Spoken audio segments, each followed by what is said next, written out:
And now, the Anti-Fat Equation Chronicles. We're back, baby.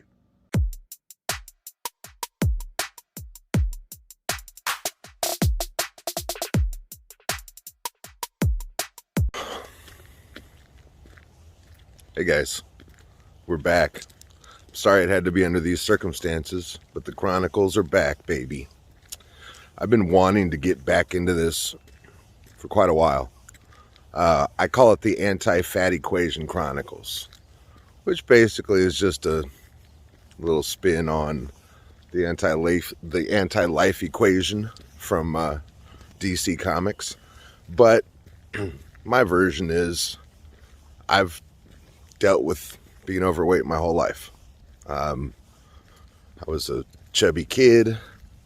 I didn't start thinning out until high school athletics, really. Maybe late middle school athletics. Football player my whole life, wrestler, martial arts, the whole nine, whatever I could get my hands on. Physical contact. That's what I was all about. But dealing with the weight. Hold on, let's wait for this truck to pass. Oh, it's a school bus. But dealing with the weight issues, you don't really think about it. I mean, yeah, it's a constant struggle. It's a constant battle. But time flies by so fast. And then before you know it, you look down. You're 47 years old.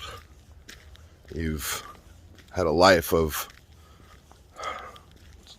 living the wrong way and doing the wrong things and eating the wrong way. And well, at this stage, that was a long time ago.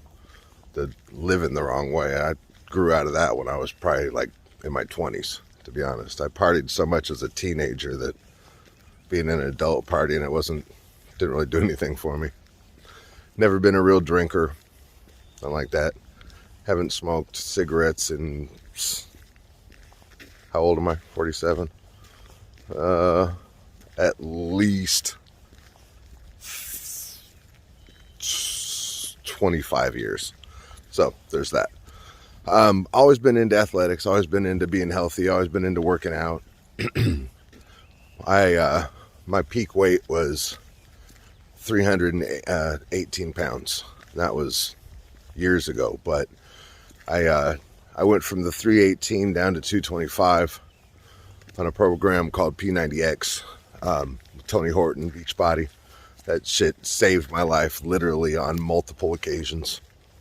But as you get older, my joints hurt. Like, I had a lot of impact throughout my whole life. I played semi-pro football. I played high school football, played middle school football, martial arts a lot through that time period as well.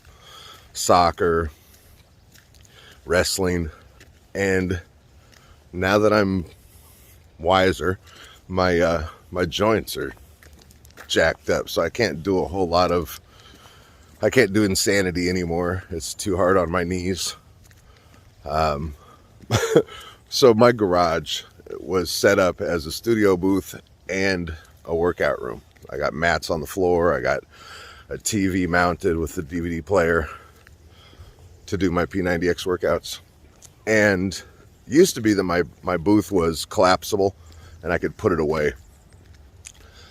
But as it's developed and it's grown and the dampening and foam and materials have become increasingly more finalized inside the booth, if you will, I can't collapse it anymore. So now the booth is taking up the bulk of my whole area in the garage where I do what I do. So I do have a heavy bag in there that I can put to work. But I just haven't been feeling it. Like, life happens, and I've always dealt with mild depression.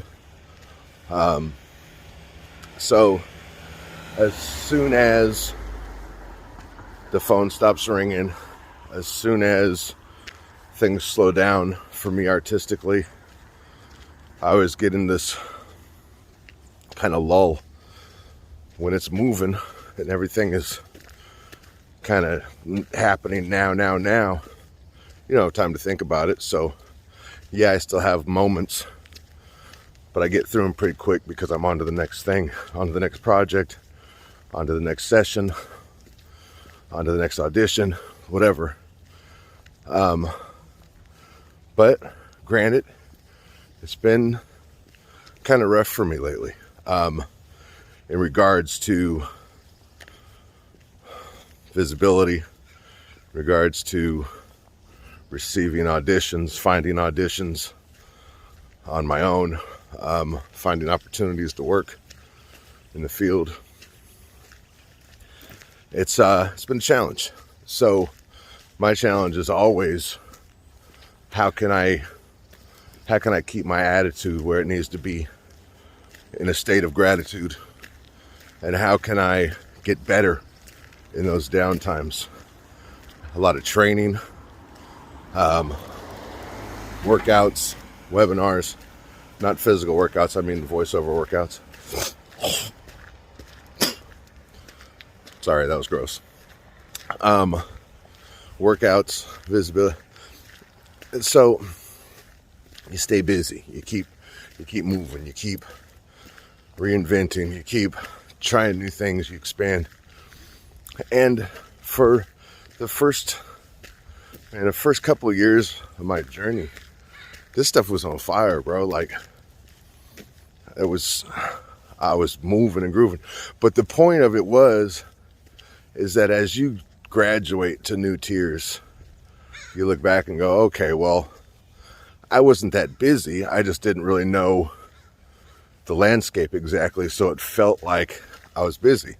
And as you develop and as you grow, you implement new structure, you implement new routine, and then as you get better, as your practice time goes down, as your coaching time goes down, a great mentor of mine said, hey, you got to stop coaching and start working. Shit, I'd love to be working. I would. I just don't have the visibility that's going to grant me the turnaround, or I don't want to say the amount of auditions, because I'm grateful for every opportunity. But I have two agents. I have a boutique agency here in Seattle that I do some local stuff with, local commercials, local animation, local book trailers, things like that.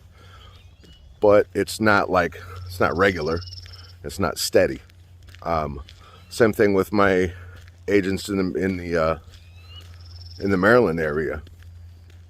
Great auditions, lots, a steady source of auditions comes through. But I need to be doing 10, 15 auditions a day, not 10 to 15 auditions a week, or 10 to 15 auditions a month sometimes. So that's where the visibility comes in. That's where finding additional regional agencies could come into play. Now here's the thing with finding additional agencies. There are your main market agencies, like your coast to coast, your DPNs, your excuse me, your ACMs, your Atlas, the heavy hitters of VO, your Arlene Thornton and Associates, I'm not sure, there's a lot of good ones, but those are your main markets. Those are your LAs, your New Yorks. I'm looking for regional representation, and there's a few reasons for that. One, I'm still pretty new to this. Like, I'm going into my fourth year. I'm in my fourth year, and I'm still growing. I'm still learning. I'm still discovering what it takes to do this and run a business, and to continue to grow those skills and continue to develop, continue training with dialects, with character development, with improv, just taking all the steps, right?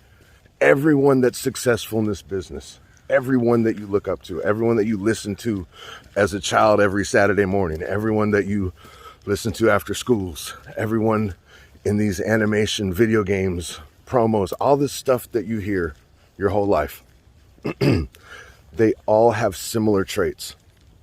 So what I've done is I have fostered relationships with those people, and I have learned from all of those people, and I take bits of what they do and I implement it into what I do. The number one common thread throughout the entire industry has been living with an attitude of gratitude. That was something that was taught to me by my great mentor, Chuck Duran, by Steve Bloom, by so many people that I admire and look up to in this business. And if you live with an attitude of gratitude, then the lulls aren't as lowly. The highs aren't as high. You stay even. My ex-quarterback, don't even get me started. My ex-quarterback, Russell Wilson, as cheesy as his conferences and interviews may have been, as, salesy, kind of, he got everyone drinking the Kool-Aid type of thing, right? But he talks about the ebbs and flows of professional athletics. And if you get too high on the highs and you get too low on the lows, you miss the whole point, right? The journey is the point. It's the point in life. It's not about a destination. It's not about where you've been or what you've done or what you haven't done or who you were.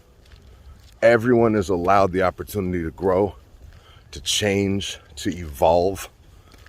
And Russell pointed it out in almost every press conference he's ever done, is I just stay even. It's business. It's a championship opportunity. It's this, it's that. Same thing is true with my journey in this VO, in this life, in music, in whatever artistic pursuit or creative or business pursuit that I go after, right? So I am a highly sensitive and emotional person. 30 years an R&B singer. It's it's all right there to be chopped up and dissected, right?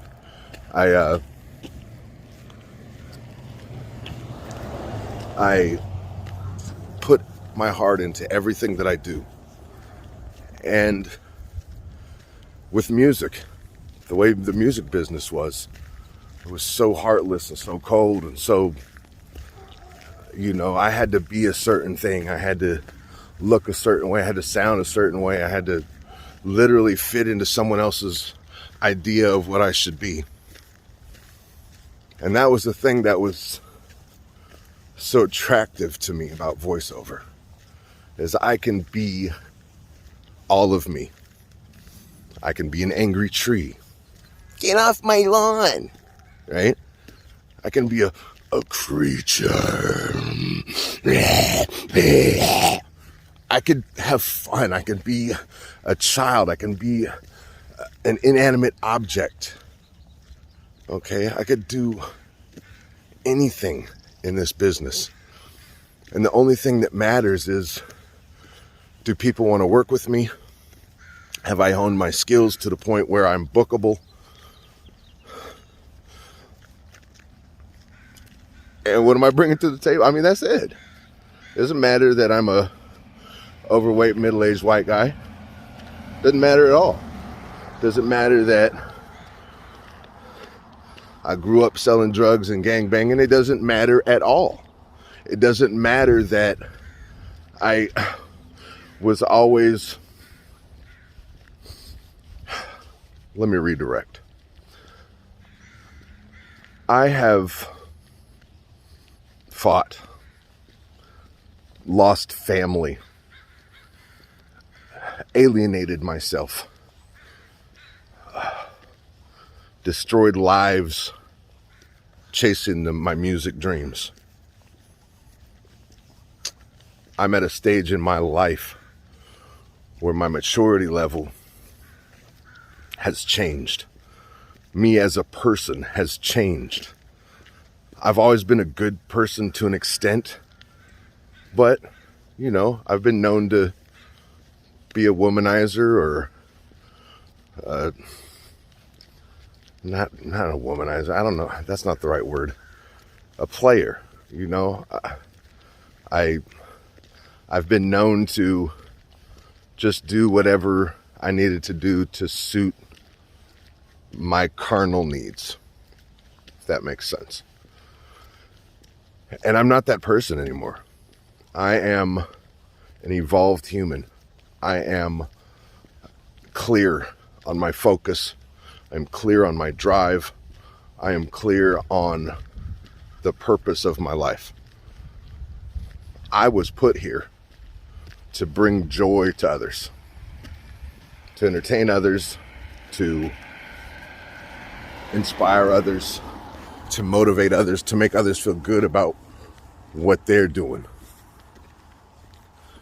And that's my focus. My focus is on how can I, through the transparency of my journey, help someone else on theirs. Speaking of transparent, I went to the doctor yesterday. I've been having some really bad ringing in both ears for a couple of months now. And I've always had maybe a little bit now and then, which is just from being in studios for 30 plus years and music, clubs, performing in loud places, all the side effects of chasing my dreams for 45 years, right? But I got to the point where it was keeping me up at night.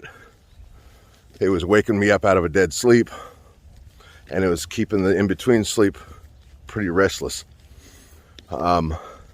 Just an example. You know when you first put your headphones on and you can just hear the ambient noise from the room before you start performing? It's like a static almost, but such a high-pitched static that it's not really noticeable to anyone except you because you got the headphones on. That's kind of when the ringing would start, in the quiet moments when I'm trying to lay down to go to bed. Everything's turned off, but that slight overtone of a fan in the next room, of something going on outside, a crowd at a restaurant, you know, the background noises that were like forcing me into a situation where my ears were trying to focus on a specific sound, but with all the additional sounds, that's where the ring would come in. Also, as an adult, as a middle-aged adult, God, I can't believe I'm just saying that right now. Middle age is the new 30, right? 45 is the new 30, something like that. Whatever. I really don't feel 47, but that's a different story for a different day. So I've been getting some allergies lately, and especially at night, or if it's dusty, or if it's anything, I will clog up completely. I mean, couldn't do nothing. Right now, it's not too bad, but it's been horrible. I mean, to the point where I'm a mouth breather because I can't breathe through my nose, and it sucks. It dries you out. It's all bad. I drink a ton of water. Like, I don't drink a lot of caffeine. I don't drink a lot of soda. I don't really drink coffee. I don't drink liquor, but I drink the hell out of some water. I love water so much. But see how cold this looks? Yes. It's got a little bit of ice forming in it. I like my drinks cold. But I love water. So that's never been an issue. But it was still drying me out because I'm all night trying to breathe, right? So I went to the doctor for these reasons. And they looked at my eardrums. They said my eardrums look good. They look healthy. I did the ear test where they put headphones in both of my ears, and then they had a series of beeps at different frequencies. And I did fine. I was straight across the middle of the line. Right until the end, my right ear dipped on the highest frequencies 2 notches. So it fell out of range as everything else remained a constant flat line through the testing. So I have trouble with my right ear with the really, really high frequencies. That is a result of having one headphone on. I'm this guy in the studio, right? You see singers do this all the time. They put a finger in their ear so they can hear themselves. I've done that since I could talk.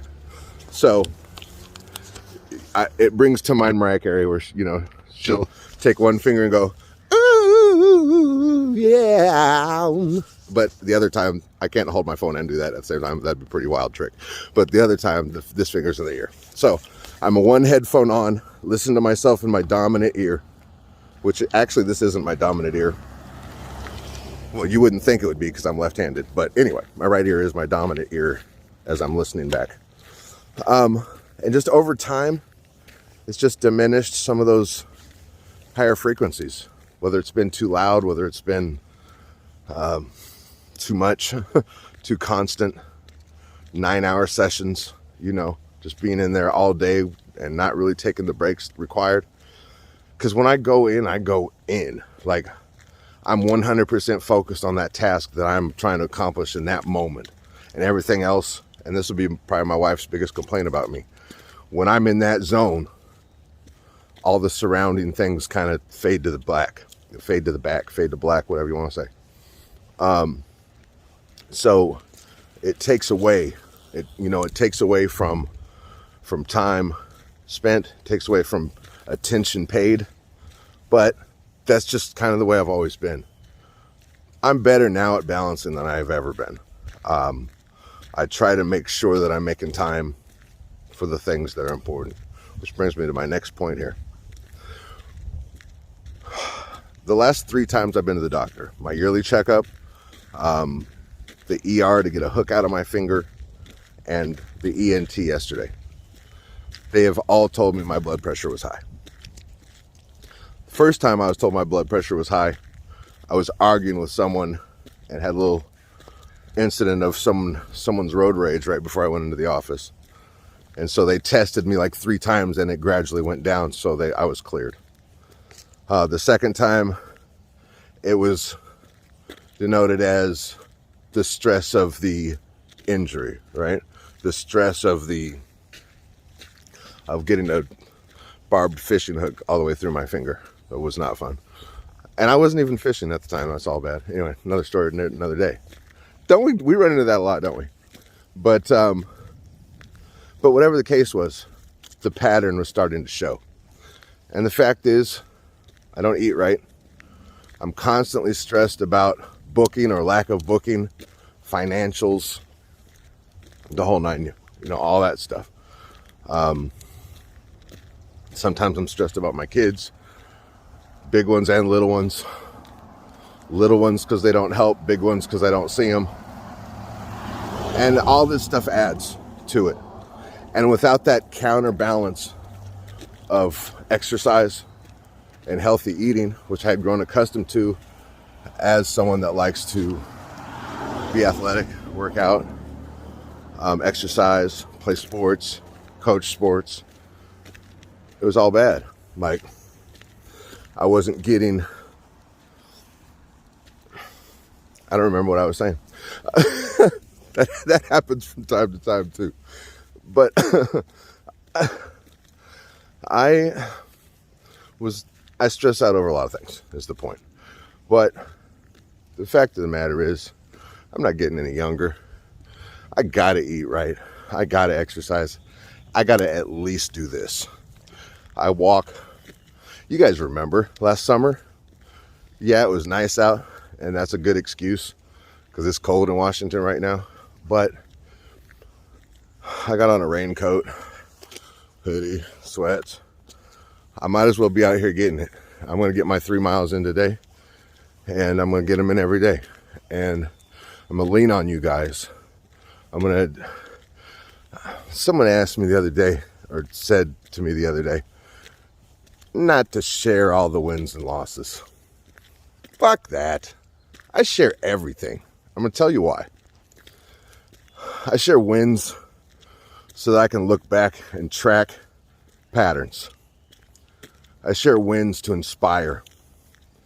I share wins to motivate and lead younger actors that are trying to do what I do.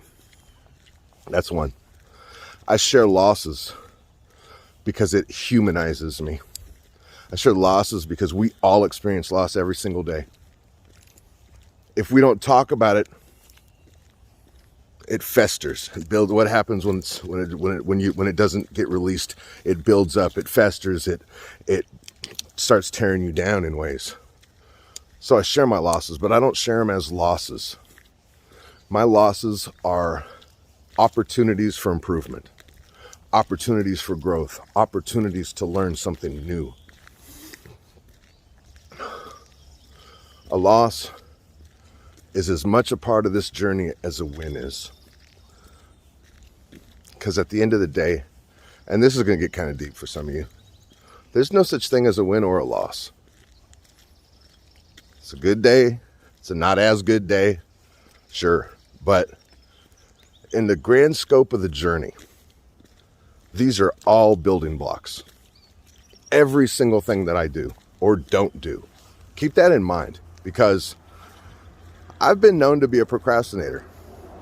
Fat, lazy, all the stuff that goes along with being fat and lazy. Sitting in the bed eating fat boy snacks. It is what it is. But when you are cognizant of that, you can make efforts to adjust it, even if it's slightly. Like, I'm not going to start, usually I jump all in. I go back to the gym, I start working out full on every day. I'm worried that if I did something that strenuous, my blood pressure would be the least of my worries. Let me just put it like that. High blood pressure leads to other problems. It leads to other obstacles to overcome. But it was the kick I needed to do what I've been wanting to do anyway. I missed walking. I missed talking to you guys. I missed the Equation Chronicles. I missed the accountability that comes with a video series like this. And what that does is, shoot, if I know I gotta at least post one excuse me. If I have to post at least one anti-fat Equation Chronicle video per week, I know you're going to want to see results, especially if it's that spread out. And you're maybe used to seeing me drop about maybe 2 pounds a week, which is normal, especially when you go from doing nothing to doing something. Cut out all the caffeine, cut out all the sugar, cut out the processed foods, the fast foods, anything that you can buy in a bag basically is bad for you. Like, it just is. And it sucks, because that's all the stuff that I enjoy eating. But I also really enjoy a nice protein, a steak, a breast of chicken, a turkey. And, when you're in the thick of being healthy, the stuff that used to taste nasty starts to taste better. Stuff that used to taste great starts to taste worse. Yeah, I speak for a living, can you tell? Starts to taste worse, because your body is going to start rejecting the stuff that it doesn't naturally want to consume. I used to love, well, I do still, but there was a period in time where Doritos were a part of my food groups, right? The nacho cheese or spicy nacho cheese flavored Doritos was a part of my main food groups. It was right up there with turkey and gravy, right? But then I started that first state. Well, I got to 318, and I realized that I couldn't be having everything I wanted to have. And as I started working out and started eating healthy and drinking protein shakes and building muscle and cutting fat, Damn, sorry you had to see that. I'm draining. My nasal is draining, and I apologize for that. It's part of the story that I'm from the doctor visit yesterday. So anyway, I'm going to get back on track, and I'm going to end the video because I'm about to focus on this walk and then get it done and get back to work. Your health is important. Taking time for you is important. Taking time for your family is important. Taking time away from the booth, away from the business, away from the stress is important. For me, my stress comes in a variety of forms. Yes, I want more visibility equals more auditions, equals more bookings, more opportunities, etc. Of course, that's part of my plan, part of my focus. Working with people to get my situation just right, with my mentors, with the people that I admire, their example, following them, listening to them, paying attention to them, and implementing their advice. It's one thing to, oh yeah, you're great, heart, when you're getting advice from a Bob Bergen or anyone for that matter that's a proven commodity in this business, and not taking that information and applying it somehow to your process is a misuse of your time and a misuse of what that mentor or that hero or that legend is trying to accomplish by posting the video. Bob Bergen does a series on Instagram where it's tips and tricks and those type of things and experiences. And he just finished the series on how do you know your demo ready. If you believe, let me rephrase this. The people that are where they're at for a reason.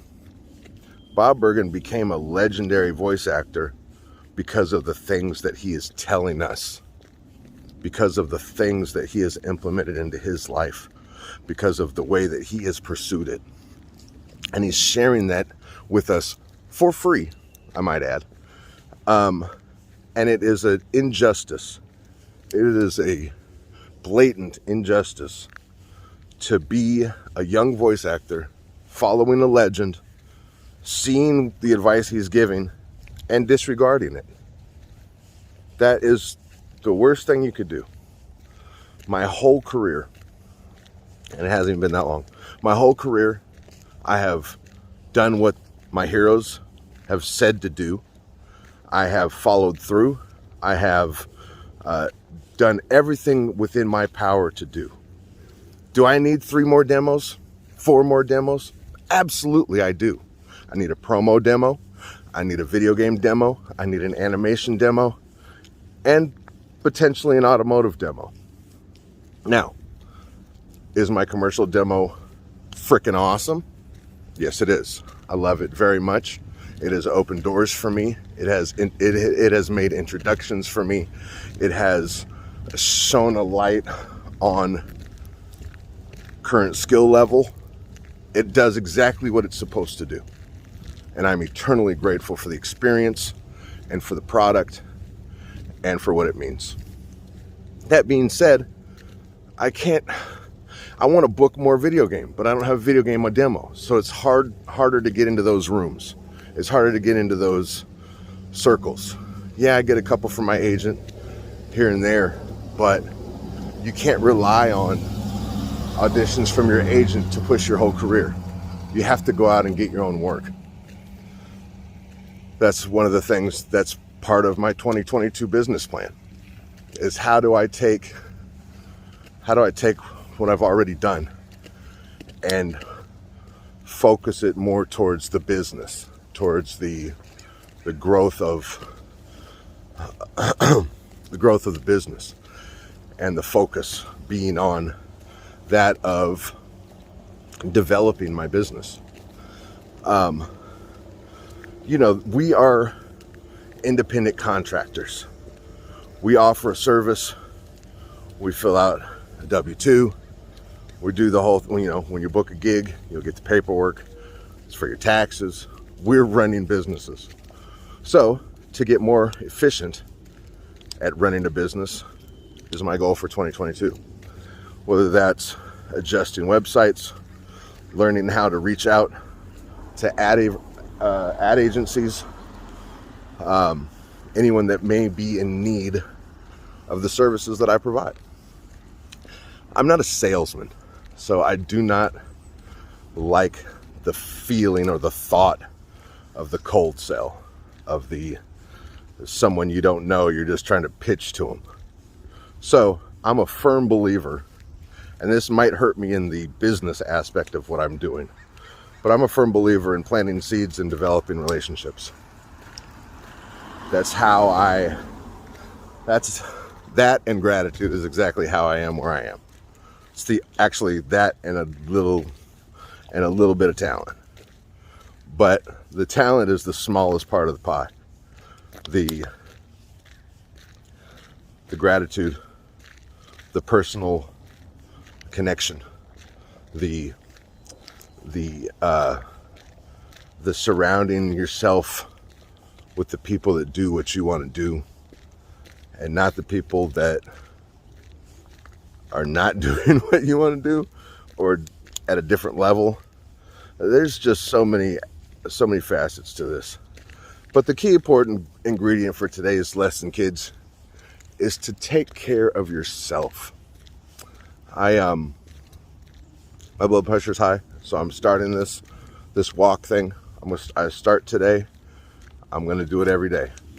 Whether it's a half hour, whether it's an hour, whether it's 2 hours. Every single day I'm going to do some form of physical activity to get my weight down, get the salt out of my diet completely, get the sugar out of my diet completely remove the caffeine. I don't need none of that stuff. And what is the point of putting in all this work? All the ups, all the downs, all the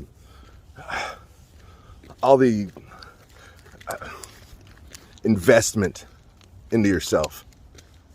Like, I've put thousands of dollars already into this career, and I'm going to put thousands more into it. But why if I'm not going to be around? Why if my family has to suffer now while I'm spending hours in the booth?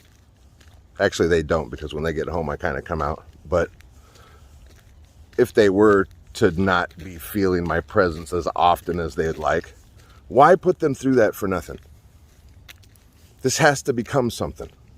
It is becoming something. It is something. So take care of yourself so that you and your family can enjoy what's coming.